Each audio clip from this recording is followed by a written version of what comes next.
Chapter 26, Scorpio Unleashed, Part 2. There he is. Noah pointed at Whisper on his bike as he weaved through some cars a few feet in front of them on the opposite side of the road. Along with everything else, he still had Lindy on his mind. In truth, he always had her on his mind, and Max usually wasn't too far behind. He really needed to talk to her once he got back. He thought he could wait until everything was over, but he should have known by now that shit never wrapped up in a neat bow and in a timely manner. They met Whisper in an underground garage. "We'll go up the back to keep it discreet," Whisper said, glancing at them. "Over us?" Noah asked quickly, tugging on the braid at the back of his head. "Like you easily passed for a civilian?" "Easy, girls." Bleed cut in before Whisper could reply. "We have a job to do." They followed Whisper's lead into a brightly lit staircase, a chain hotel's emergency exit. On the 6th floor, Whisper peeped out into the hall after opening the heavy door and signaled to them it was clear. Room 611. That was the door where they stopped. A TV could be heard in the background. Noah relaxed his shoulders before Whisper glanced at him. He was ready for this. It had been a while. Bleed held a hand on the gun at the back of his waist as Whisper knocked twice. Then he covered the peephole with a gloved finger. "Who the fuck is it?" a deep voice asked. "Room service." Whisper's American accent was pretty good. A moment later, the door was snatched open. Whisper offered a wave. "Fucking death skulls." Noah immediately recognized Eduardo Carrillo, and when he saw him, he knew this was no minor deal. "And we fucking knocked," Whisper answered. "May we come in, or would you like to cause a scene?" Noah and Bleed were aware of the second man at the cracked bathroom door with a gun aimed at their direction. Eduardo's teeth flashed before he held a hand up to the man, who lowered his gun. Then the three of them came inside the room, closing the door behind themselves. "What the fuck are you doing here?" Eduardo demanded. "Who else is here besides bathroom boy?" Noah asked. Eduardo graced him with some hard eye contact. He was a stocky man with thick hands and a thick neck. He kept his hair cut low. His eyes were sharp, dark, and cold. Noah heard he had about 9 kids. Eduardo snapped a finger, and the man came from the bathroom. Man was a loose term. He could have been a fucking bear. The dude gave Bleed 6'5" a run for his money. "Just 2 of you?" Whisper asked. "I asked what the fuck you're doing here." "Funny," Noah answered before Whisper. "We were going to ask you the same fucking thing." Eduardo blinked. "Scorpio, right?" His smile wasn't friendly. "I remember those eyes. Shame if they got plucked out." Noah made sure to roll them. "This isn't Florida or Tijuana, which you barely have a foothold in. What the fuck are you guys doing in Nevada?" "New claims get staked every day." Eduardo laughed. "So now you guys run Vegas? How many members are you holding again?" The big guy behind him snickered. "New claims?" Eduardo stared at all of them. "You guys are full of shit. You've got some Los Bandidos heading to a spot called Amber Falls to pick up a pie from a low-rank mob reject from back east. We don't give a fuck about what you do, but find somewhere else." Noah kept his gaze steady on Eduardo. The man immediately glanced back at the other guy. "Some decent intel there." Eduardo tipped his invisible hat to Whisper. "You're a bunch of car thieves and hijackers, and you're pressing your luck with that shit. Don't think we forgot. But you come in here jumping into our business? Big mistake." "What do you want to do? Start a war about it?" Noah asked. "All you have to do is find somewhere else to do your shit. Amber Falls is our town." "Why are we supposed to give a shit, Eduardo asked. "Aztecs they never give a fuck about the death skulls." "That's the problem with you guys. You don't pay attention, and you rest on your numbers. Don't ever count us out. We're hard to kill, and we move like smoke, so keep not giving a fuck if you want." "You really think this is a game you can win?" Eduardo raised an eyebrow. "A bunch of nomads in the desert. And you, Whisper? You could have been an Aztec." "Instead of worrying about who isn't in your crew, you should worry about who is," Noah cut in. "Loose lips gave us that intel. Quality over quantity might be a new motto to take up." "I'm getting real sick of your raggedy Samoan mouth." "You're not the first." "Seems like we're at a standstill then," Bleed said. Noah smiled a little bit. "No standstill. That's not beneficial." "No, it's not. But you guys want to come in here and make deals over a territory that barely exists. So what's so special about Amber Falls?" Noah folded his arms. The only thing you need to know is that it's ours. Eduardo folded his thick arms. Proud warriors. You know timing is everything, right? Dusk had hit. Of course, an old couple had come in and kept Lindy from closing at sundown, and she was told to do. Damn, she was glad she had 2 days off after today. Her body was screaming for a warm bath. Max had seemed pretty entertained with his music while she rushed to clean up. We'll be home in a minute, okay, Munch? She quickly wiped off the counter. You were a good worker today, so we'll split the tips. He made a noise and she had to chuckle. Grabbing her purse, she shut off the neon open sign and juggled Max's car seat and her keys to get out of the diner. The last of the light was gone and the night air chilled her sweaty skin. She took in a deep breath in front of the diner, welcoming a smell that wasn't grease or coffee. The sound of car wheels moving over asphalt lifted her head up from Max. Carino, a man she'd never seen in her life, smiled at her from a lowered car window. He had a bald head and a tattoo on his chin. As her heartbeat quickened, his smile grew wider. By the time she took her next breath, she knew it was the rival MC Noah had told her about. Is this place open? He asked with a heavy accent. Lindy's hand tightened around Max's carrier. No, it's closed. Her mouth was completely dry as she kept eye contact with him. While speaking to him as subtly as she could, she felt for her car key on the ring. Her heart was beating a mile a minute. The driver of the car leaned forward and smiled. If possible, he looked even more dangerous than the passenger. Lindy knew the only thing she could do was run with her baby. You guys are from out of town. Police patrol a lot, so you should be careful. Her heels dug in the ground. He chuckled. We love cops. You should show us around. As the other guy opened his door, Lindy took off. She barely heard the second car approach as she trucked it towards her car. Over her shoulder, she saw a dark blue van. It blocked her view of the car as it came to a screeching halt. Mrs. C. She recognized the voice. Come on, get in. It was Chaos, from Jonas's. Lindy moved so fast she barely remembered her feet hitting the ground as she saw the van door open to her. She hopped into the passenger seat with Max in her lap as Chaos took off. You okay? She could see him glance into the rearview mirror. I was late. I'm sorry. She had no idea what he was talking about. No, she answered breathlessly, holding her arm tightly over the car seat. You were right on time. Noah didn't like the feeling he got at Eduardo's smug words. You move like smoke, huh? He added. Just like how your chapter went up, he grinned. We talk about that shit from time to time. Get a little laugh. The tiniest sound came next, short and quick. Then Noah was holding a gun a few inches from the bridge of Eduardo's nose. The next sound was his henchman pulling out his weapon. Whisper and Bleed had their weapons out, and now they were all at a standstill. Hey, friends, you missed one. A third man was on the open terrace. The wind of the night air moved the open curtain, revealing a figure, Juarez, and he was holding a nice military-grade AK-47 in their direction. Fucking broke-ass Death Skull's trying to fuck with us, he asked. His appearance mimicked his voice, hushed and slithery. Noah knew he had no business pulling out his weapon, but he felt himself fall over the edge at the mention of his brothers.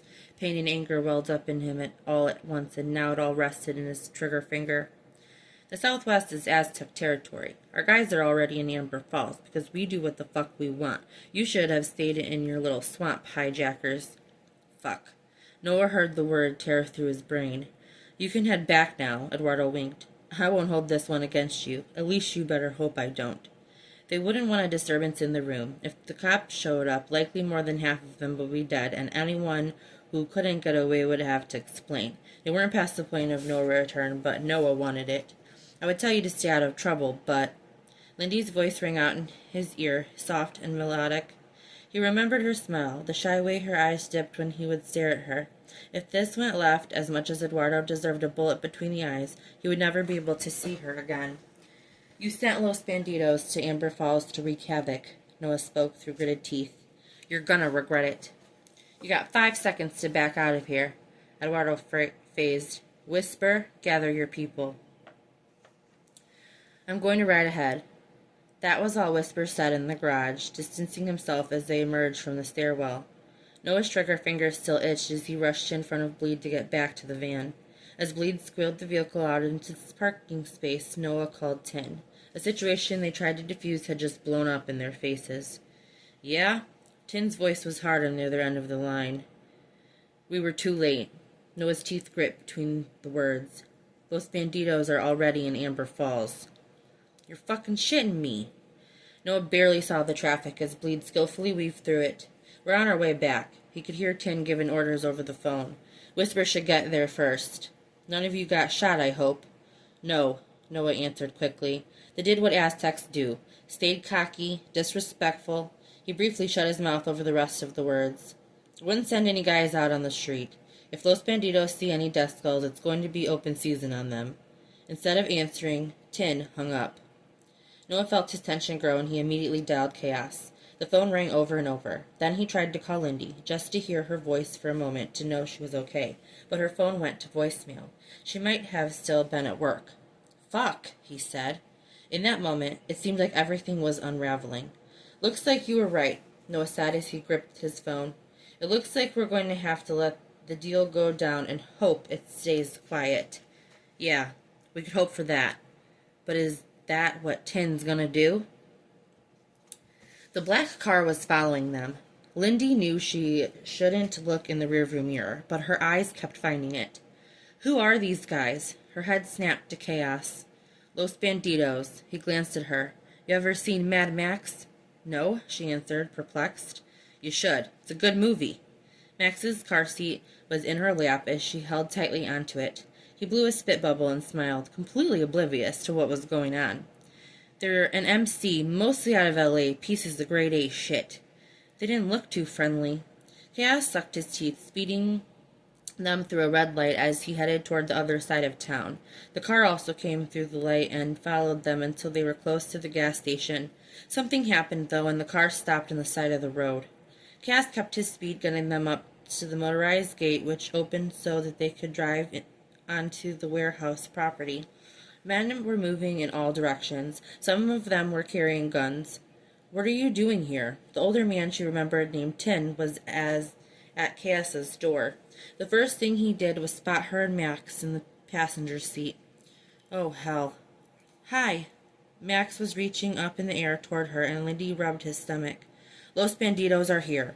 2 guys in a Corvette. They stopped up the road through and turned back into town. Tin's rough expression matched his tone. Get them in the trailer and get to the clubhouse. He quickly backed away from the car. Cass didn't look directly at Lindy, but she knew she wasn't supposed to be here. Max held tightly to her finger. After a while, the beep usually faded into the background. The heart monitor continued its steady noise, sharing that Langley was still alive. Ashley sat by his bed, looking uncharacteristically disheveled, while Will sat beside her. Hospitals had a terrible smell. The cold, septic nature of them always gave him an unease when he had to be in them too long. You should let me take you home so you can shower and get some rest. They gave him sedatives. He's going to be out well after his surgery. Ashley wiped her eyes. How did this happen? A fire? The disbelief was sharp in her voice. It's all still under investigation. I need him to pull through, and I need to know what happened. Will folded his arms. I'll get down to the bottom of it. You better. She turned to him in the chair. You make sure the tests get rushed so I know exactly how this fire got started. The accusation was clear in her voice. Will sat there for a moment. You better, he responded. Is that what you just said to me? Yeah, she answered quickly. It is. She was upset and he knew it. Still, he felt that hard urge to backhand her. Why was everyone testing him today? Callis, that fat fuck Mitch, and now his goddamn fiancé? He was sick of all of it. And that goddamn beeping. He took a deep breath. I know my job. Well, why don't you go and do it then? Her voice was pointed, lethal.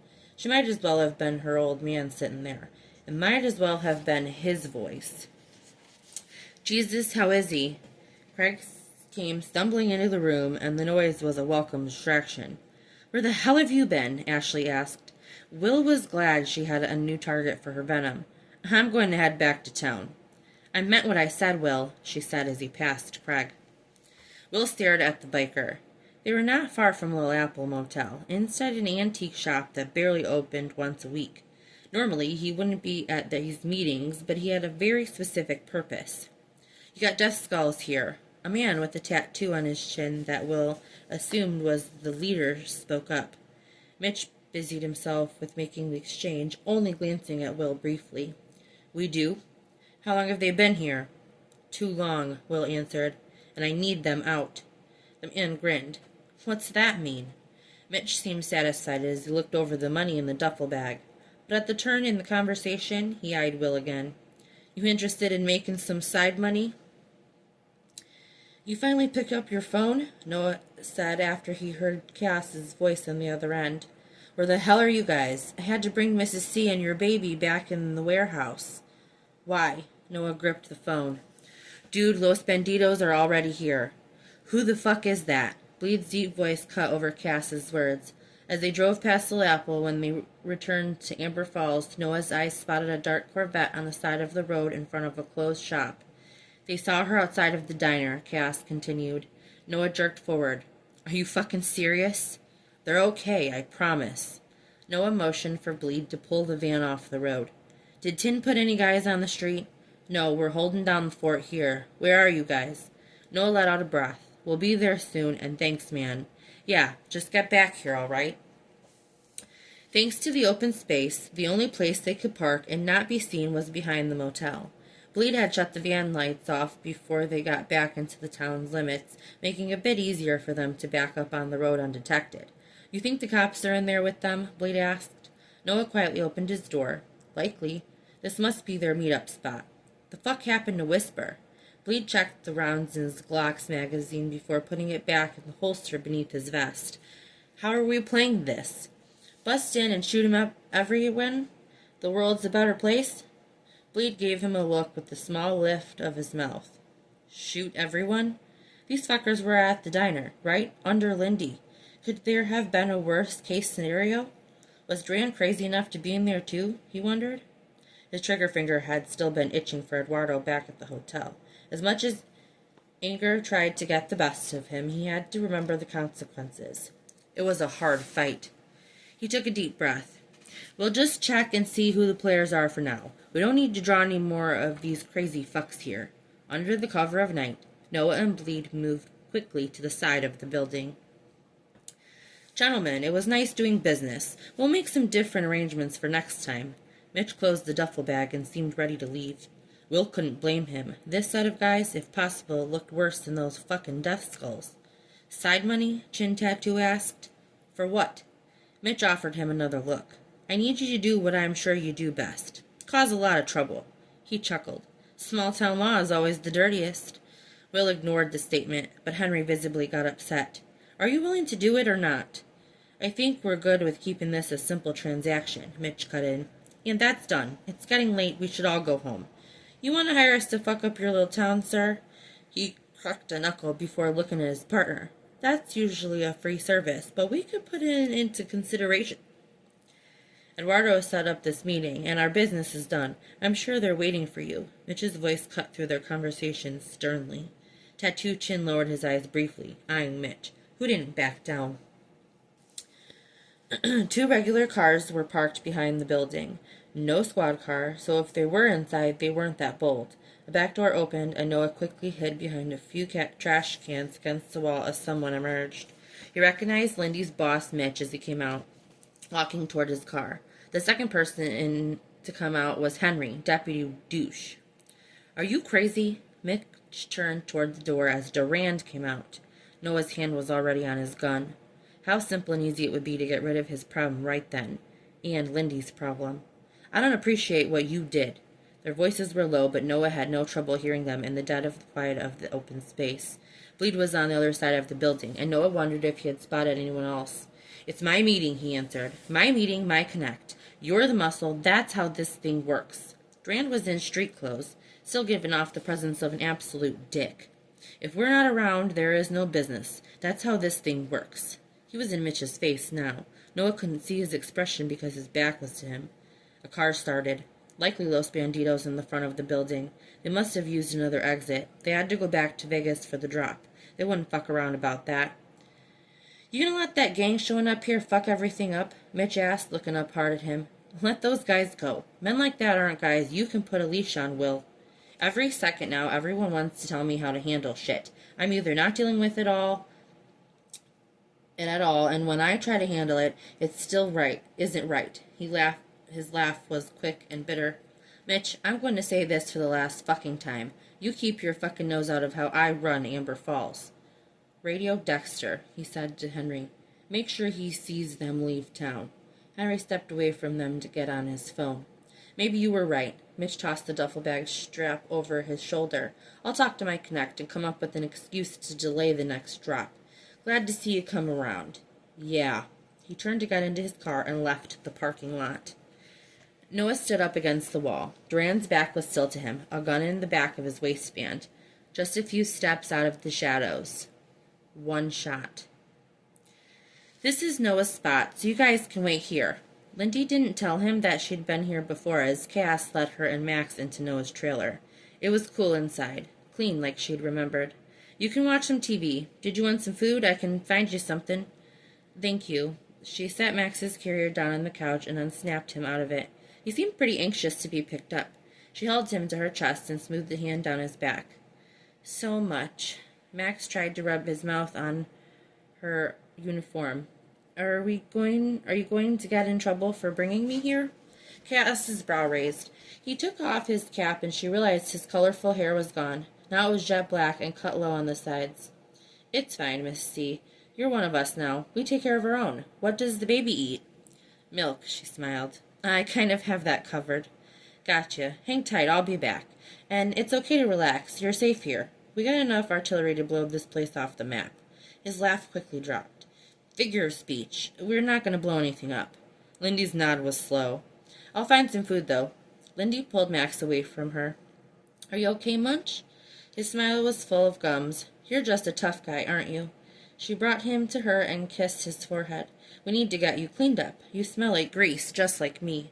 She busied herself with finding some water in a bowl to get her baby freshened up and changed. She needed a plan. As Max kicked his tiny feet into the air eagerly on top of his duck blanket, Lindy's thoughts were on what she was going to do. She had to be smart about this and use her savvy. It wasn't about stopping Will necessarily, not physically anyway, but maybe she could sway him in a direction where he would do himself in. It wasn't a bad idea, but it involved the worst tactic she could think of, getting him to trust her again. And how the hell was she going to do that after the incident in the diner today, not even wanting him to touch their child? But one thing she had on her side was that he would never suspect her. That gave her a definite advantage. And she also knew he was still interested in her, even if it was just on a sexual level. Lindy shook her head, not even breathing for a moment. That night he tossed her against his car at the diner, the times he humiliated her again and again, all his head games. He deserved a taste of his own medicine. Shit, what about Noah? If she told him her plan, he'd be pissed. But she had to do something. Noah's loyalty was to his club first. One day he would have to go again, because he was a nomad, and she'd be here with no protection from Will. Once his visa was obtained, they would divorce, and Lindy would have to build her new life with Max. She wanted to do it safely, without any thought of Will showing up at her place or her job. Once Max was cleaned up, she decided to give herself a tour of Noah's trailer to try to relax her nerves a bit. In his bedroom, which was a decent size, she couldn't help but notice how much it smelled like him. It was a little disheveled, but the bed was made. She turned to leave, but something behind the door caught her attention. It was a tank on a metal table, but the inside didn't hold any fish. Just one large scorpion. Before Lindy caught her breath, she rushed out of the room with Max, closing the door quickly.